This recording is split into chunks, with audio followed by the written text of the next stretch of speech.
You're the Dragon here. Here to talk about a product that was sent to me. First I'll let you know that this bag was sent to me for free to try out and to use and to give an unbiased review for it. So with that being said, this is the it's like an outdoor pack. I believe the website is ibgrit.com. I'll post the link in the description. As you can see, this is just kind of a small sling bag. It's stated for EDC or small day trips. They also say hiking and stuff like that. This would definitely be good for short day hikes. For me, I have used it for the past couple weeks as an EDC bag and a quick radio communications bag for my handheld ham radio.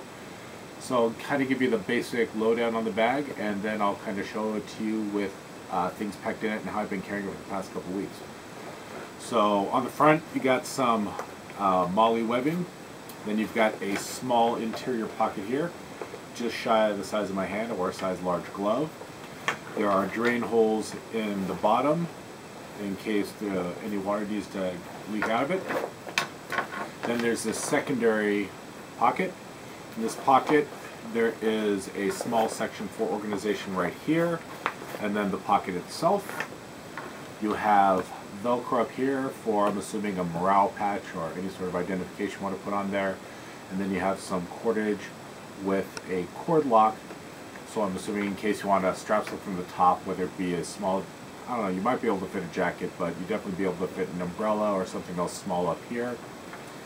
And then the main body of the pack, it's PU lined, kind of has like a polyurethane coating.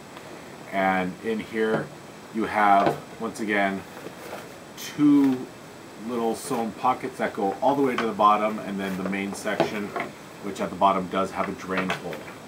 Now with the coating that's on this main pocket, I'm assuming it's water resistant but not waterproof. There's no seam sealing, so I'm assuming if it does get in a downpour, there's a possibility that you will get some water in there. And you have the large buckle, which is pretty common on these types of sling bags, and then a small buckle that goes on a plastic D-ring.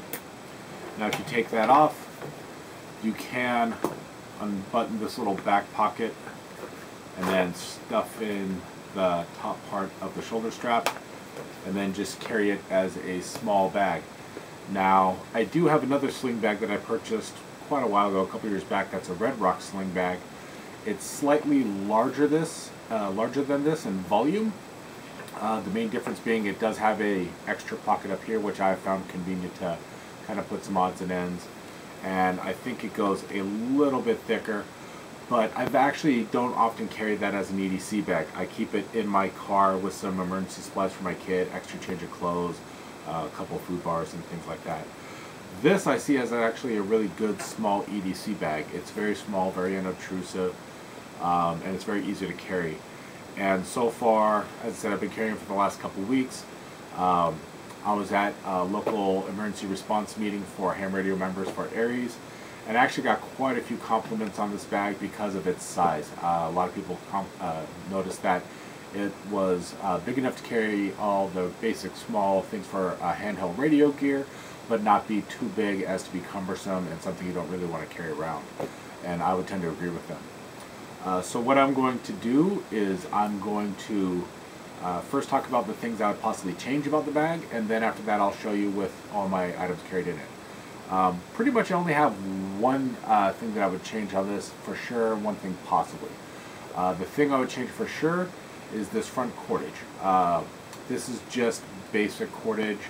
I would switch this out to shock cord. I think the elasticity would make it a little more versatile, and that extra stretch would probably allow you to fit something a little more substantial in the front. And then one thing I would possibly change, but it's not a big deal in my opinion, is on my Red Rock sling bag, the little grab handle is got a neoprene handle, so if you're carrying it for a long period of time, you don't really feel sweaty or any clamminess, whereas this is just kind of wrapped with the same nylon as the bag is made from. Those would be the two main things I would change.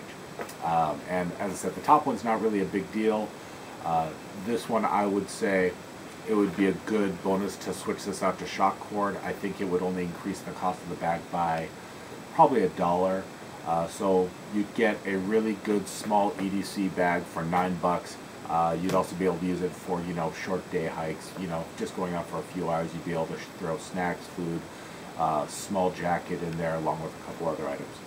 So what I'm going to do now is I'm going to load it up with what I've been carrying for the last couple weeks, and I'll show you with all those things in it, and you'll see how, even though this is a small bag, it's pretty capable.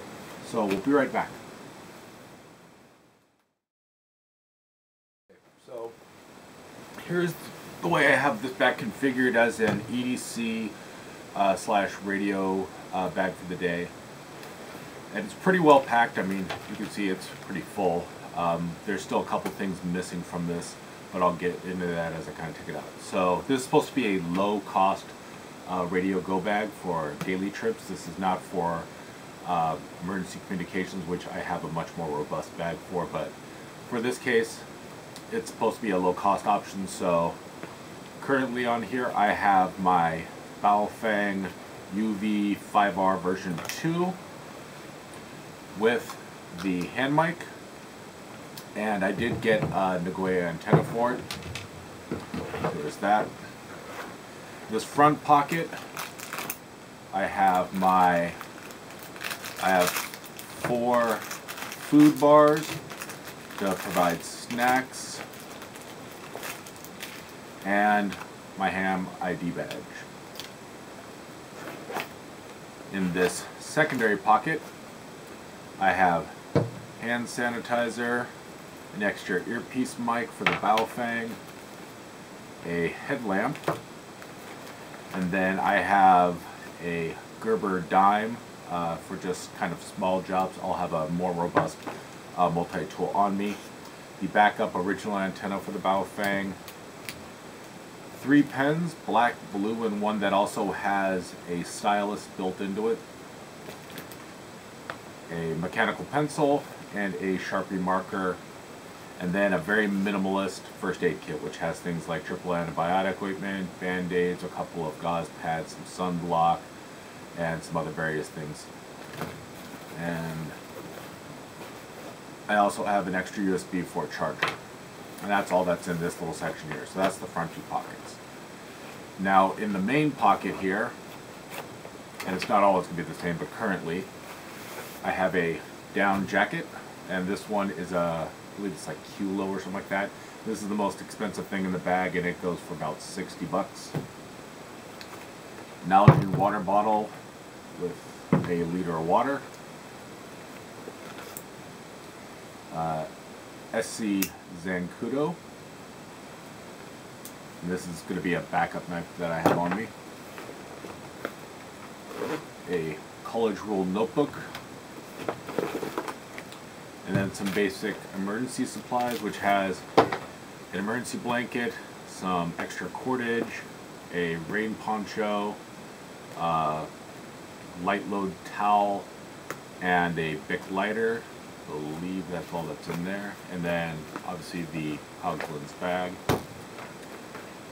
And I also have a body warmer and a couple of hand warmers. So it can be used for small emergencies. I wouldn't consider this robust enough if I was to be doing a 3-day, but for a good 12, 24 hours, this should be more than enough stuff. And for as small as this bag is, it actually holds a decent amount. I mean, I can easily just take this and run out the door with my basic stuff that I have on me and be prepared for most things.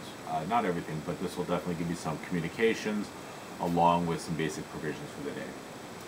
So for the price, I mean, this bag is pretty rock solid. As I said, there are a few things I change about it. I would put shock cord instead of standard cordage here. That being the main thing. Everything else is pretty solid for the price point. I think it's really good, actually. And then maybe put in a couple stitches here for a little better organization. But yeah, that's my overall thoughts on the bag. I'll kind of come back and do a little bit of a closing statements.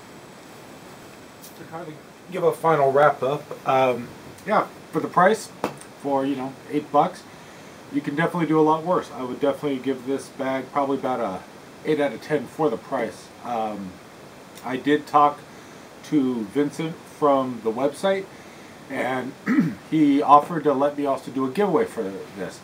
So if you guys comment on this video and are subscribed to my channel, you'll be entered in a chance to win a code to get a bag like this for yourself. And all you have to do is, as I said, like my channel, post a comment, and you got a chance. And I'll run that for about, I don't know, anywhere between the next 15 to 30 days, and then we'll do the giveaway, and whoever wins it will get one of these. So yeah, as always, likes and comments are appreciated. I look forward to bringing you guys more videos. I've kind of been off and on a little bit sporadic lately, but I look forward to kind of putting out some more. I've got some gear to test out and some stuff to do and some outings to go on. So look forward to getting out there and doing a little bit more. So thank you guys very much.